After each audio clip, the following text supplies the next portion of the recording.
來繼續近段消息，來看國民黨彰化縣長的選情，讓因的黨主席鄭麗文列為艱難的選區。但是議長謝展麟對這個選情是相當的樂觀，伊認為這個魏平靜真有機會會當來當選。也不過伊點名着縣長王惠美輔選的力頭無夠，唔知咧顧慮啥。那王惠美敢若回應講，感謝關心。國民黨彰化縣長的選情，和黨主席鄭麗文列為是艱困的選區。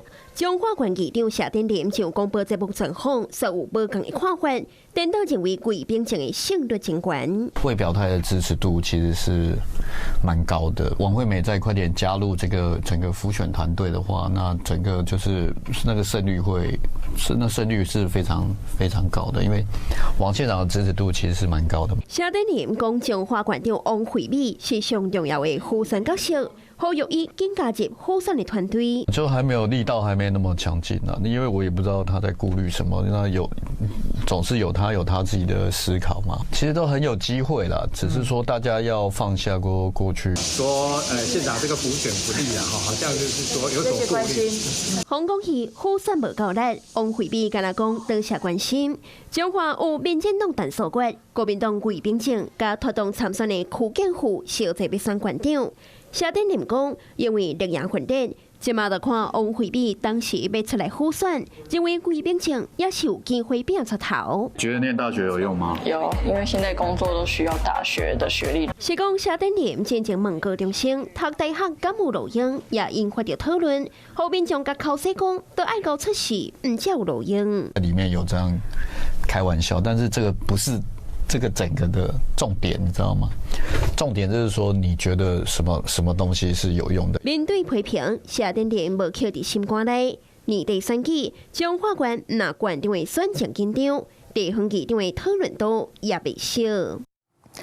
好來，繼續來到立法院，這個教育文化委員會昨審查到電競基本法，但是朝野是爆發到激烈的口角。國民黨的調查委員羅廷偉洪質疑，讓這個運動部長李勇來發徛，而且宣布休困了都無看人影，讓13個部會官員甲立委等超過2點鐘。為什麼他先做的跟你們吵完，然後要他站還是坐，然後再下？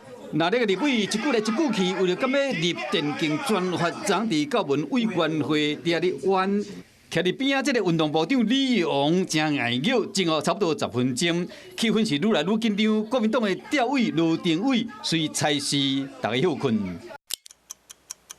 點過大家伫遐等，就是等無人。民進黨立委更加指出，羅廷偉佇早起10點50分宣布休困後，都無看到人，一直到下晡1點半才佫出現，對出現場幾百名官員甲民進黨立委伫遐等要2點半鐘，最後朝野雙方議員超袂好勢。羅廷偉主張講，台灣現行的電競相關的法規，主要是以運動產業發展條例為主。希望透過草案來補現行制度的不足，也毋過民進黨認為講，若是開一個例，未來其他運動項目嘛有可能會爭取比較辦理，會造成法制體系混亂。運動部是聲明講，現行的國體法已經規劃明年的預算甲額度，所以講會更加注重運動發展，唔是產業的發展。他可以講話，怎麼可以罵髒話？傅崑萁也在，那你不就跟李以起，你不是跟傅崑萁一樣嗎？是拿麥克風，你怎麼學傅崑萁呀？不過過程中嘛發生插曲，民進黨的立委林美錦嘛起甲罵垃圾話，結果羅廷偉點都是點名傅崑萁。我不懂為什麼民進黨急着要回家，他真的很辛苦，所以我建議他應該要先離開。最後竟然爆出口，民進黨真的不用雙標。他真的是一個非常糟糕的招委，他從早上到下午都在折磨人，也在折磨運動部，也在折磨教委會，是真的熬到3點多，我在氣不過才拂袖而去。法案的審理無進展，朝野敢若會曉相罵，這款的局面恐驚在短時間內惡受煞。